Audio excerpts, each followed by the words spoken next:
Our next contest for the Better Photography Weekly Challenge is Unseen Nature. Our judge and mentor, Mr. Kedar Bhide. Hello, sir. Um, Hello. so, Mr. Kedar Bhide is a wildlife photographer who dons many hats. He has been an environmental health expert by profession for 3 decades. He started a company, Nature Works, in 2017 to work in his passion of wildlife conservation and nature photography. Nature Work does fine art printing to support visual artists to take their work to an art form through archival printing, which can then be exhibited or sold. Over the years, he has photographed biodiversity and wilderness in India and abroad. An associate of International League of Conservation Writers, he writes about conservation issues through his blog. He is also a well-known herpetologist and an excellent scuba diver and underwater photographer. Hello, Thanks, sir. Nilofer. That's a too long intro. Hello. All right, so we give it over to you. How would you like to start your presentation? Sure, I think let's start with the presentation. Okay. So, Nilofer, as our subject is, and for the competition also, it's about unseen nature, and we are talking about a macro photography, which is photographing small objects in nature, which is around you. Today, it's all lockdown, so people may not be able to go in forests, in jungles to shoot as such, but they can always shoot such thing in their backyard or in their gardens, around their home gardens, and anywhere. Nature is always available everywhere, Hmm. and small animals, objects, everything is available everywhere. Hmm. So this whole presentation which I'll be making today is not a very technical, where I'm going to teach about macro photography as such, but it's only to give the viewers the general idea about what is macro photography, what they need to consider before start shooting it. They Hmm. can go probably online and study different aspects of macro photography, or study the whatever the subjects I am actually touching on in this presentation, which I am not dwelling much details, but it will be just touching on that, so they can go ahead and study them more further before they start shooting Hmm. as such. So let's understand what is the macro photography when we talk about first as such. A macro photography means a close-up photograph which gives magnification of 1:1 reproduction, or sometimes even 1:2, or sometimes it goes to 2x, 3x to 5x if you have a specialized equipment, magnifying the particular subject. So if you take a 1 centimeter long insect Hmm. and it is reproduced or projected as a 1 centimeter on your camera sensor, then that's called 1:1 life size conversion. So basically, it's a different perspective of all the world around us. What actually does it? It takes a small object, give it a life size or a larger than life size projections. So you can create a different illusion while showing it to the people and around you. So viewers get transferred to another world, because it's like those picture Honey, I Shrunk the Kid, where suddenly you become a smaller and goes into the larger insect world or something like that. So you get that kind of illusion to the viewers. Macro photos can be anything. Actually it can be classic, like genres like insect, flowers, water droplets, or it can be unanimated objects of some screws, nuts, bolts. Anything can be there on that. So basically what you do is you take a small object, give it a life size or a larger than life size projection for a viewers. This I specifically is talking about because when you are using a SLR and you are using a specialized lenses like a macro lenses, some manufacturers call it a micro lens, some manufacturers call it a macro lens. So outside of photography, macro means large and micro means small. But some of the manufacturers, they want to denote their lens basically that it makes small things appear larger, so they call it as a macro lens. But some manufacturers, they would like to keep it simple, like it's basically shooting a small objects which are micro objects, so they call it a micro lens, like microscopes and other things. So both are right terminologies in case of photography, because what in macro photography you are trying to do is take a small object and give it a larger than life perspective. So as a perspective is very important in photography, so many of the lenses they call as a macro lens, not as a micro lens. Then in this photograph, if you are using a professional equipments like SLRs and other thing, you have another specialized equipments, like Canon has a M65 lens, which can give you to 5x magnification. Then there are focusing rings, there are extension rings, like these are the focusing rings, these are the extension rings, which can increase and decrease focal length of your lens, get much closer to the subject. So there are a lot of the specialized equipments also are in a use. uh, this premise is very simple, like take a small object and give it a larger than life composition or for a viewer's perspective. But execution is not so easy, you know because it operates right at the edge of your equipment. You need to understand and master your equipment quite well. In that, it pushing the boundaries for fun. If you are aware about the abilities of your equipment, you can push it to the extreme boundaries of the capabilities of that equipment. While most cameras take macro images, probably people will need specialized lenses for taking professional macro photographs, like 100 mm macro, 50 mm macro, 90 mm macro, 60 mm macro. There are different lenses different manufacturers have, which specializes in macro photography, because they give you 1:1 magnification or 1:2 magnification at most of the times. Some specialized, like I was talking about, Canon M65 can give you 5x magnification in that. You also probably would need to know or have some understanding of lighting, have understanding of depth of field. Also, you need to understand details of that subject, what you want to show. If you're showing a very beautiful insect with only, the tail of that insect and not the eyes and the face in the picture, probably you'll not get what exactly you would like to show. So you need to understand the detail of the subject also. This whole thing sounds complicated, but it's not. Just it's a fun. It's fun to go beyond boundaries and start shooting those small objects and give it a life size in the whole. uh, when you are doing a macro photography, everything comes into play: your equipment, your depth of field, your illumination, lighting, your exposures, your composition. Because everything impacts everything else. If your aperture is not right, your shutter speed is not right, you will not get a sharp image or a sharp focus or a depth of field. If your focusing distance is not right, you will probably not get a good image. Your focal length of lens also a lot of matters, because then you understand how close you can go to the subject. ISO also matters a lot, because most of the time these subjects are in a not a good light. They are in the darkness or a shadows in that, so you can use different ISOs. Lighting source illumination also matters a lot, whether you are having a reflected light source, you are using a flash. So everything matters here to get a good results. But there is no one way to shoot, so you can experiment a lot. This is one thing where you can go beyond any boundaries to try and shooting macros.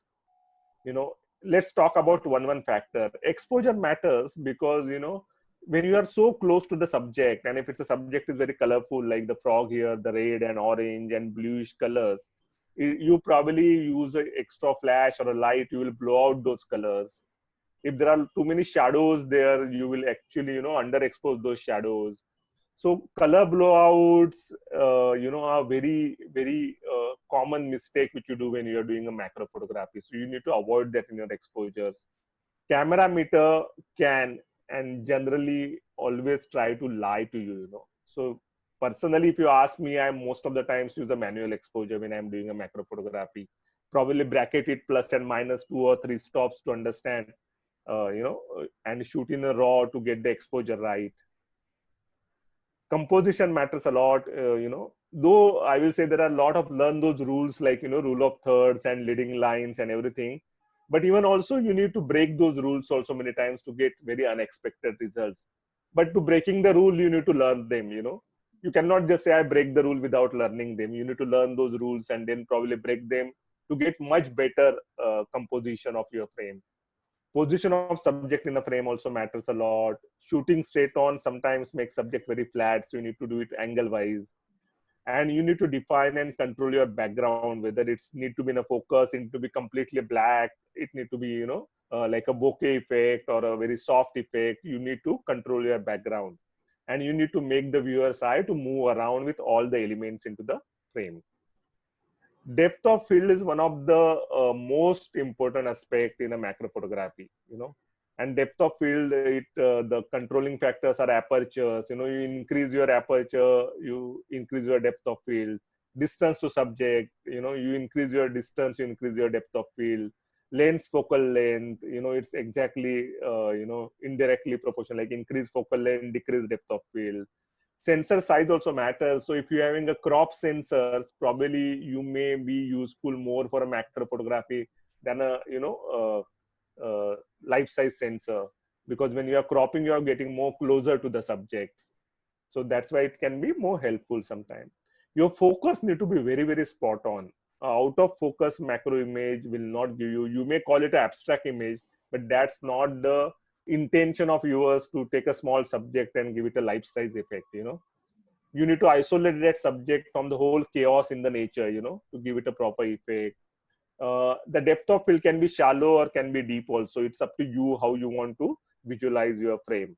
So if you take this example, what is the depth of field? This is the depth of field is the part of the picture that looks acceptably sharp. Now you can put the whole picture sharp, or you can only put some one part, eye of an insect only in the sharp. That's up to you what you want to be sharp on that. So either it can be shallow or a deep, and with aperture, focal length, distance, you can control your depth of field.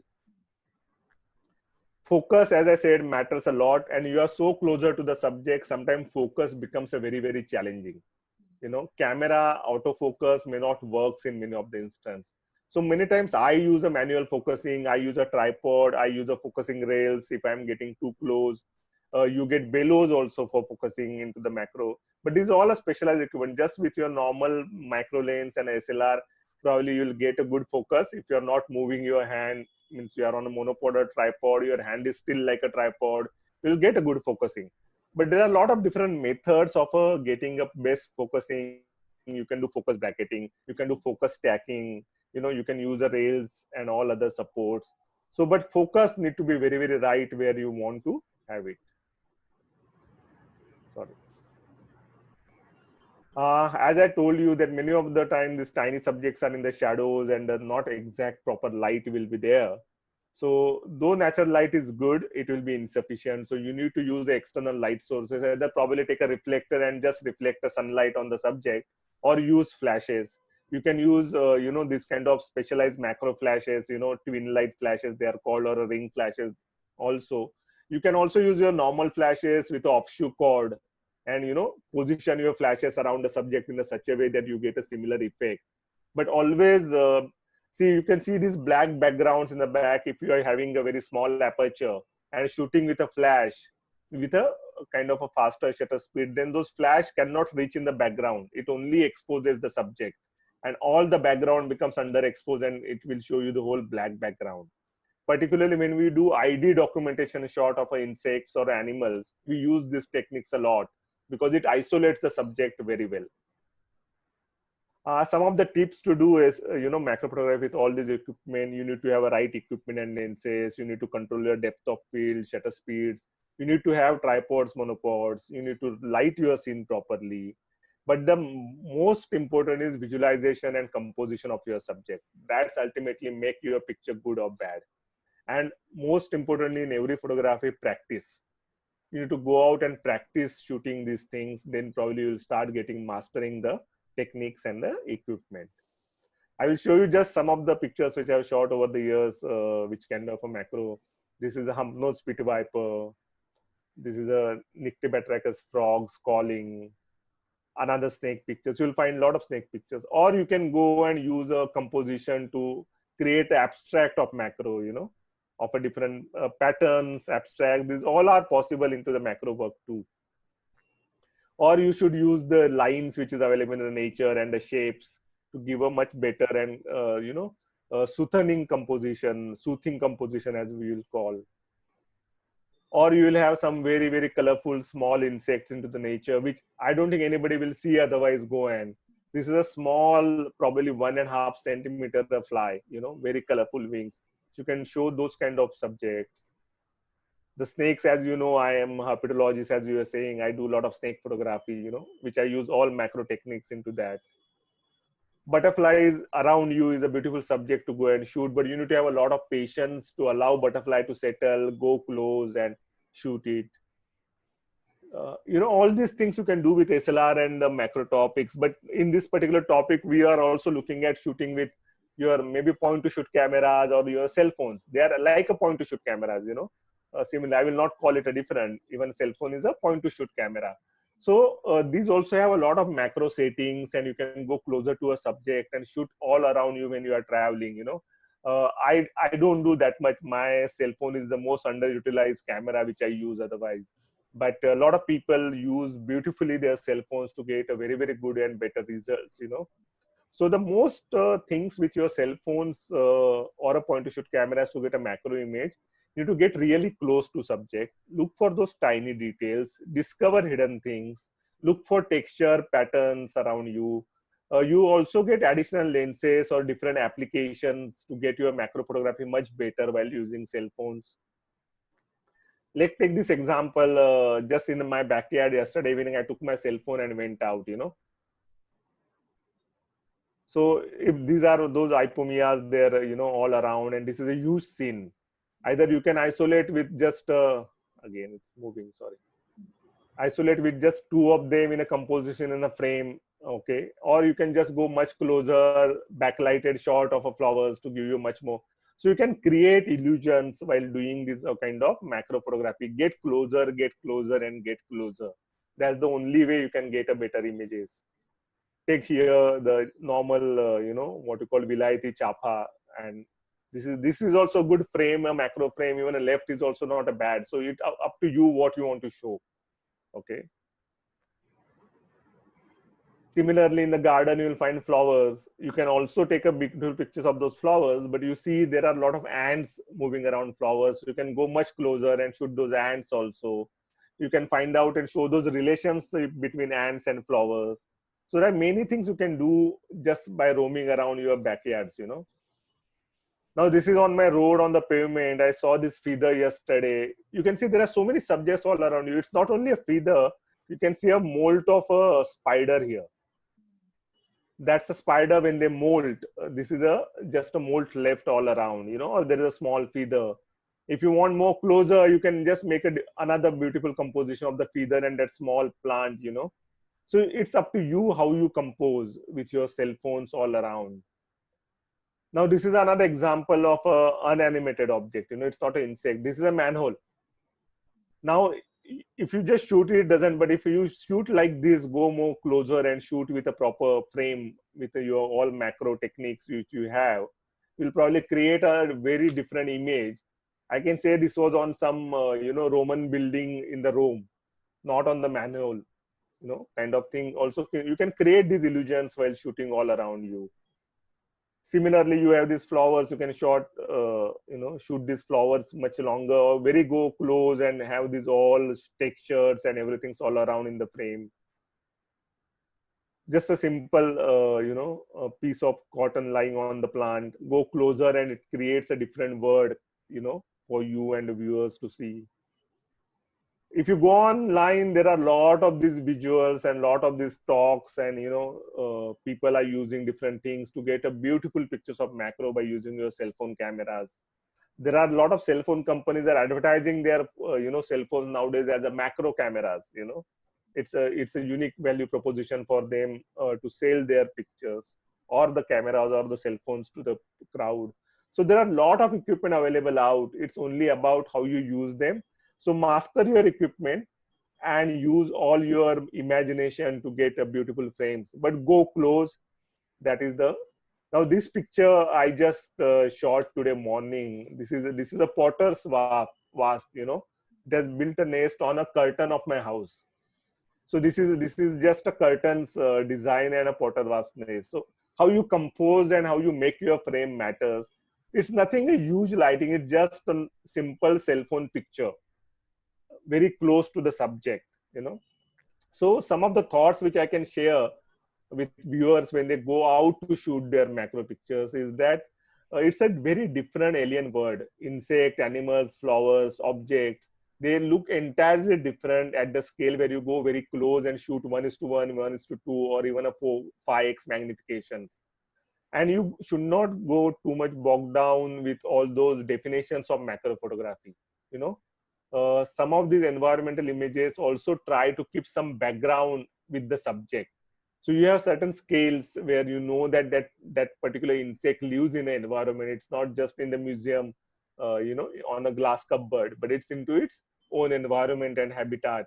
So you can back off a little, give your subject an environment, make sure you have a room in the image to move other viewers into.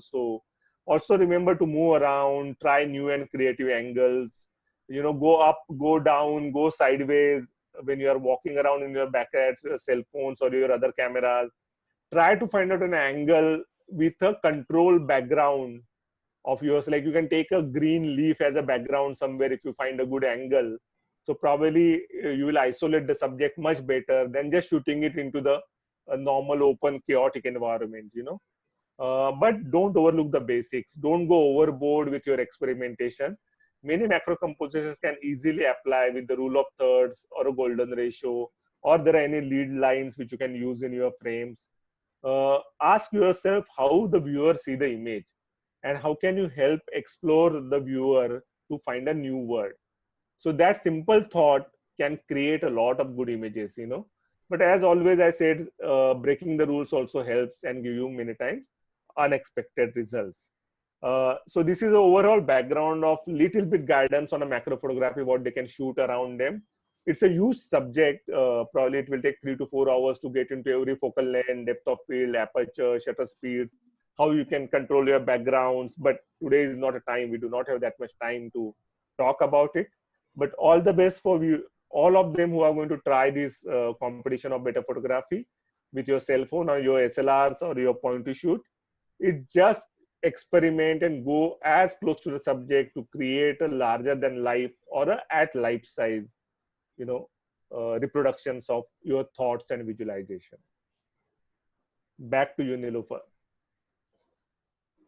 All right, thank you so much, and hope to see.